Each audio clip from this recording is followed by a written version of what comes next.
15 شعبان المعظم کی رات کو ہمارے عرف میں شب برات کہا جاتا ہے۔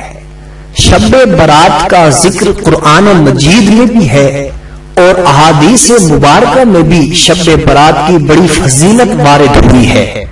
چنانچہ قرآن مجید فرقان حمید میں اللہ جل شانہ ارشاد فرماتے ہیں، حامیم والکتاب المبین انا انزلناہ فی لیلۃ مبارکۃ انا کنا منذرین فیہا یفرق کل امر حکیم امرا من عندنا انا کنا مرسلین۔ حامیم حروف مقطعات میں سے ہے۔ قسم ہے اس واضح کتاب کی، بے شک قرآن مجید کو ہم نے مبارک رات میں نازل کیا ہے، بے شک ہم ہی ڈرانے والے ہیں۔ اس مبارک رات میں ہر حکمت والا کام ہماری طرف سے صادر ہوتا ہے، بے شک ہم ہی بھیجنے والے ہیں۔ ان آیات کے اندر لیلۃ مبارکۃ سے مراد کیا ہے؟ حضرت اکرمہ رحمہ اللہ اور مفسرین کی ایک جماعت کا یہ نظریہ اور یہ خیال ہے کہ لیلۃ مبارکۃ سے مراد شب برات ہے، جیسا کہ فیہا یفرق کل امر حکیم اس آیت سے معلوم ہوتا ہے۔ چنانچہ اس تفسیر پر اس آیت سے ماہ شعبان کی 15ویں شب کی خصوصیت سے بڑی فضیلت ثابت ہوتی ہے۔ لیکن یہاں پر یہ یاد رکھیے کہ اللہ رب العزت نے قرآن مجید کو نازل کرنے کا فیصلہ تو 15 شعبان المعظم کی رات یعنی شب برات میں کیا، اور حقیقتاً جو قرآن نازل ہوا ہے وہ شب قدر یعنی 27 رمضان المبارک کو نازل ہوا ہے۔ ام المؤمنین حضرت عائشہ صدیقہ رضی اللہ تعالی عنہا روایت فرماتی ہیں کہ نبی کریم صلی اللہ علیہ وسلم نے ارشاد فرمایا، 4 راتیں ایسی ہیں کہ ان میں اللہ تعالیٰ سب لوگوں پر نیکیوں کے دروازے کھول دیتا ہے۔ نمبر 1 عید الاضحیٰ کی رات، نمبر 2 عید الفطر کی رات، نمبر 3 شعبان المعظم کی درمیانی رات، اور نمبر 4 عرفہ کی رات۔ ان میں اللہ تعالیٰ لوگوں کی عمریں، ان کا رزق اور ان کے حج کے بارے میں احکام لکھ دیتا ہے۔ شب برات کو بھی مبارک اسی لیے کہا گیا ہے کہ اس رات میں لوگوں پر رحمت، برکت اور اللہ تعالیٰ کی بخشش نازل ہوتی ہے۔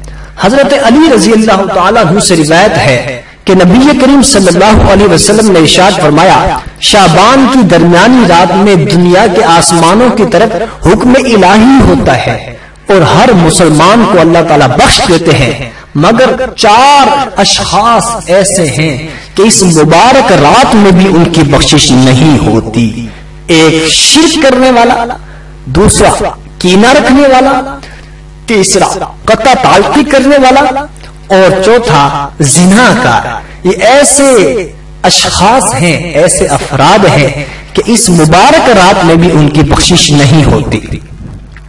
حضرت عائشہ رضی اللہ تعالی عنہا نے آپ علیہ السلام سے روایت نقل فرمائی ہے کہ آپ علیہ السلام کے نزدیک شعبان کا مہینہ زیادہ بہتر ہے کیونکہ یہ رمضان المبارک کے قریب ہے۔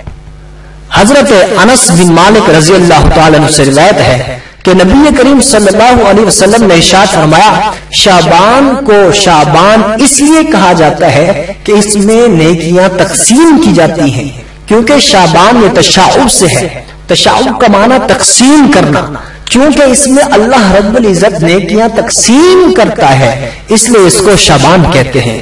اور رمضان اس کا لفظی اور لغوی معنی ہے جلانا، چونکہ یہ بھی گناہوں کو جلا دیتا ہے، اس لیے اس کو رمضان کہا جاتا ہے۔ شب برات کی ایک خصوصیت یہ بھی ہے کہ اس رات میں مغرب کے بعد ہی حق تعالی شانہ کی تجلیات و توجہات کا آسمان دنیا پر نزول ہوتا ہے اور عام اعلان ہوتا ہے کوئی مجھ سے معافی مانگنے والا کہ میں اس کو بخش دوں، ہے کوئی مجھ سے رزق مانگنے والا کہ میں اس کو رزق دے دوں، ہے کوئی مصیبت زدہ کہ میں اس کو مصیبت سے نجات دے دوں۔ پوری رات تک یہ اعلان ہوتا رہتا ہے حتیٰ کہ فجر صادق ہوتی ہے، صبح صادق ہو جاتی ہے اور دربار برخاست کر دیا جاتا ہے۔ اس مہینے کی اور خصوصیات میں سے ایک خصوصیت یہ بھی ہے کہ آئندہ سال کے اندر کس نے پیدا ہونا ہے، کس نے مرنا ہے، کس کو کتنا رزق ملنا ہے، کس کے لیے خیر کے فیصلے ہونے ہیں، کس کے لیے شر کے فیصلے ہونے ہیں، یہ تمام معاملات اسی رات میں اور اسی ماہ میں طے ہوتے ہیں۔ حضور اکرم صلی اللہ علیہ وسلم سے سیدہ عائشہ صدیقہ رضی اللہ تعالی عنہا نے پوچھا کہ آپ شعبان میں بہت زیادہ روزے رکھتے ہیں، اس کی کیا وجہ ہے؟ تو نبی کریم صلی اللہ علیہ وسلم نے جواب دیا کہ حق تعالی شان ہو اس مہینے میں آئندہ سال مرنے والوں کے نام تحریر فرماتے ہیں، میں یہ چاہتا ہوں کہ میری وفات کا نوشتہ ایسے وقت میں لکھا جائے جبکہ میں روزے دار ہوں۔ اس سے یہ بات بھی معلوم ہوتی ہے کہ جس شخص کا فیصلہ ایسے وقت میں لکھا جائے کہ وہ اچھے کام میں، عبادت میں، نماز میں، روزے میں مشغول ہو، تو اللہ رب العزت کی رحمت سے قوی امید ہے کہ اللہ رب العزت اس کے متعلق اچھا فیصلہ لکھیں گے۔ یہ رات بڑی اہمیت کی حامل ہے، یہ رات بڑی توجہ کی حامل ہے، اس میں ہمیں خصوصیت کے ساتھ عبادات، نوافل، تسبیحات کا اہتمام کرنا چاہیے تاکہ آئندہ سال کے لیے ہمارے لیے اچھے اور خیر اور بھلائی کے فیصلے لکھ دیے جائیں۔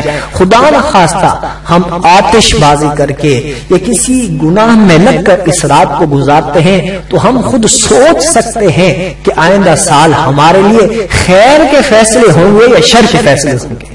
اللہ رب العزت مجھے اور آپ کو اس رات کی قدر کرنے کی توفیق عطا فرمائے۔ وآخر دعوانا ان الحمدللہ رب العالمین۔